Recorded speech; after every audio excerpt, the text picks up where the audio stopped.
Evening snack ఏదైనా చేసి పెట్టాలా పిల్లలకి అని అనిపిస్తుందా మీకు? అలాంటప్పుడైతే గోధుమ పిండితో ట్రై చేద్దాం రండి. గోధుమ పిండిని ఒక పావు అర్ధ కేజీ మీద పిసికి పెట్టుకోవాలి.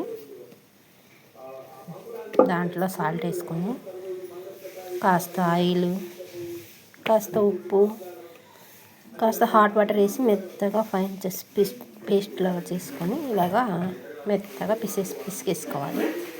అది ఒక పక్కన పెట్టేసుకొని మూత పెట్టేసుకొని ఒక 15 మినిట్స్ వరకు ఉంచుకోవాలి.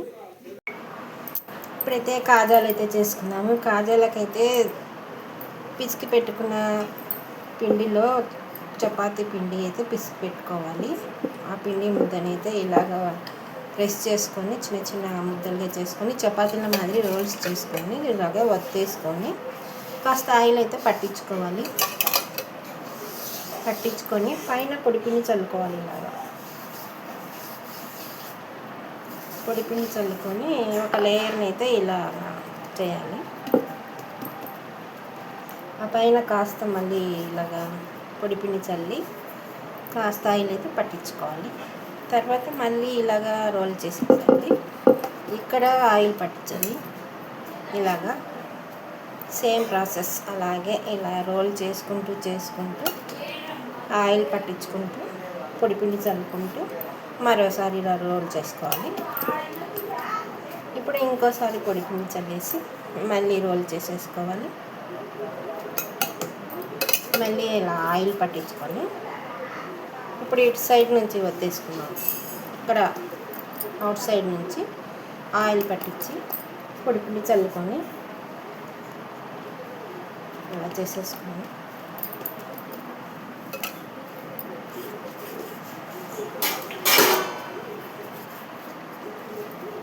మళ్ళీ ఆయిల్ పట్టించి పొడిపిండి చల్లుకొని ఇలాగ చేసేసుకొని పెట్టుకోవాలి. ఇది కూడా అంతే. ఇంకా చపాతీలు ఇస్తున్నాం కదా, దీన్ని కూడా మడత పెట్టేసుకొని కాస్త ఆయిల్ వేసి పొడిపిండి చల్లుకోవాలి. ఇటు సైడ్ కూడా ఇలాగా కాస్త ఆయిల్ వేసి పైన పొడిపిండి అయితే చల్లుకోవాలి. మళ్ళీ ఒక మడత పెట్టేసుకోవాలి. ఇటు సైడ్ కూడా ఒక మడత పెట్టేసుకున్నాము. ఇటు సైడ్ కూడా ఇలాగ పొడిపిండి చల్లుకొని మరొకసారి మడత పెట్టేసుకున్నాము. ఆ సైడు ఈ సైడ్ అన్నమాట. మళ్ళీ ఆయిల్ వేసేసుకొని మళ్ళీ పొడిపిండి చల్లేసుకొని మళ్ళీ మడత పెట్టేసుకొని సేమ్ ప్రాసెస్ ఇలాగే మొత్తం పెట్టేసుకొని మళ్ళీ ఒకసారి పొడిపిండి ఆయిల్ ఇలాగ రుద్దేసుకొని మొత్తం ఇలా చుట్టేసుకొని అడ్జస్ట్ కట్ చేసుకోవాలి.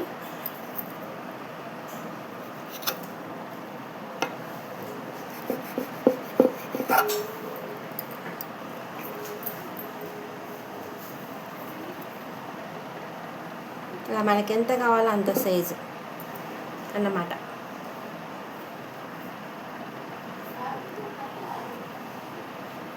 పెట్టేసుకొని ఇలాగ కట్ చేసుకోవాలి చిన్న చిన్నగా. చూడండి పొరలుగా ఎన్ని పొరలు వచ్చేసాయో అలాగనమాట. ఇలా కట్ చేసుకోవాలి మొత్తం. మనకి ఎన్ని పీసెస్ కావాలో అన్ని పీసెస్ కట్ చేసుకొని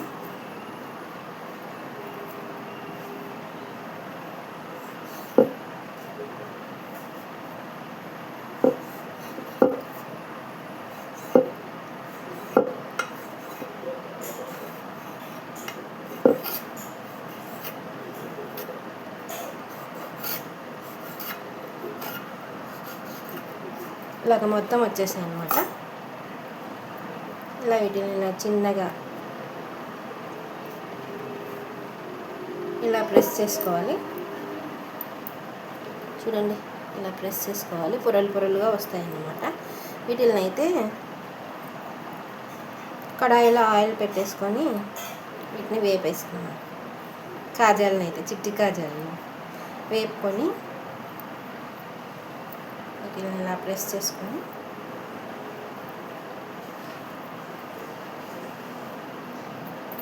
ఇలాంటివి అయితే పిల్లలకి స్నాక్స్గా పెట్టేసేయచ్చు ఈవినింగ్ వచ్చే టైంకి.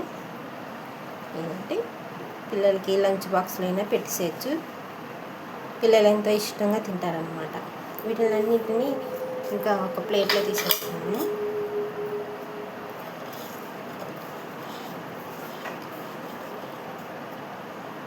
ప్లేట్లో తీసేసుకొని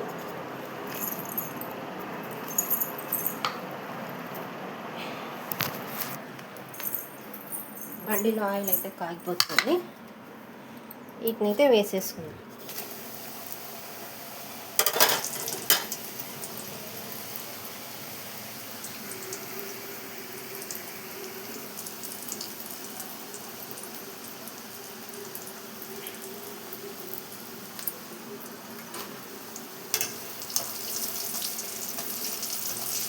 ఇలాగ టర్న్ చేసుకున్నాము. ఒకటి అవుట్ సైడ్ టర్న్ చేసుకొని ఇలా లో ఫ్లేమ్ పెట్టేసుకొని ఇలాగైతే వేపుకోవాలి.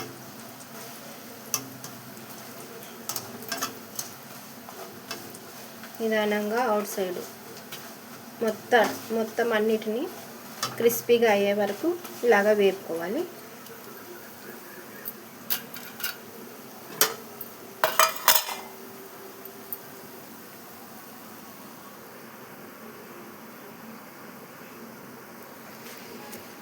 ఈ పక్కనైతే చిట్టి గిన్నెలో ఒక గిన్నె పెట్టేసుకొని స్టవ్ ఆన్ చేసుకొని ఒక గ్లాస్ వాటర్ అయితే పోసుకొని క్యారమిల్ చేసేసుకున్నాము.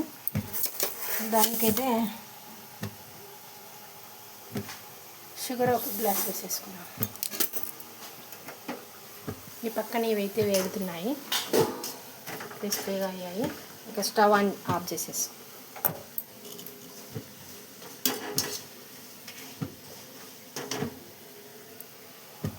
ఇదైతే కాస్త పాకంలాగా వేడెక్కనిద్దాం. ఫ్లేమ్ను హైలో ఉంచుకొని కాస్త మరిగాక తగ్గించుకుందాం.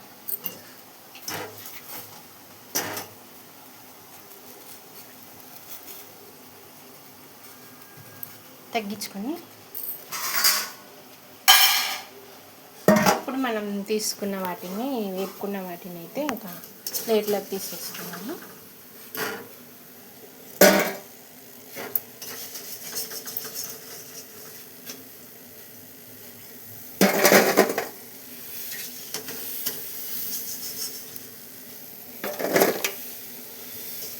ఇవన్నీ చిట్టి కాజాలన్నమాట. చూడండి ఎలా క్రిస్పీగా అయ్యాయో.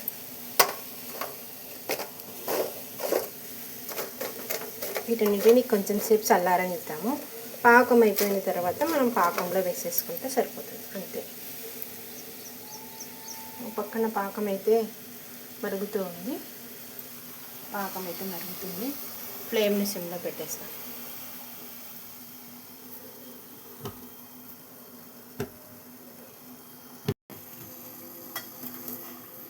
పాకం అయితే మరుగుతుంది. ఇదేమీ తీగ పాకం రావాల్సిన అవసరం లేదు. ఇలా చేతితో పట్టుకొని చూసామంటే స్టిక్కీగా అవుతుంది, అంతే, చాలు. ఇప్పుడైతే వీటిని వేసేసుకుందాం. ఇంకా మనం చేసి పెట్టుకున్న చిట్టి కాజాలను అయితే ఇలాగా వేసేసుకుందాం, అంతే. 10 మినిట్స్ తర్వాత చూద్దాం. ఎంతో టేస్టీ అయిన కాజాలు అయితే రెడీ అయిపోతాయి అన్నమాట. ఆఫ్ చేసేసుకొని మూత పెట్టేసుకొని ఒక 15 మినిట్స్ తర్వాత చూద్దాం. కాజా రెడీ. ఎంతో టేస్టీ అయిన కాజాలు అయితే రెడీ అవుతుంది. రండి, ఇలాంటి మరిన్ని రెసిపీల కోసం నా ఛానల్ని ఫాలో అవ్వండి, సబ్స్క్రైబ్ చేసుకోండి, సపోర్ట్ చేయండి. ఓకేనా? టేస్ట్ చేసి చెప్తాను. చూడండి, పిల్లలు తినండి. ఓ సూపర్. మీకు కూడా ఇలాంటి రెసిపీస్ కావాలంటే నన్ను ఫాలో అవ్వండి, సబ్స్క్రైబ్ చేసుకోండి. Thank you, bye. మరో వీడియోలో మళ్ళీ కలుద్దాం.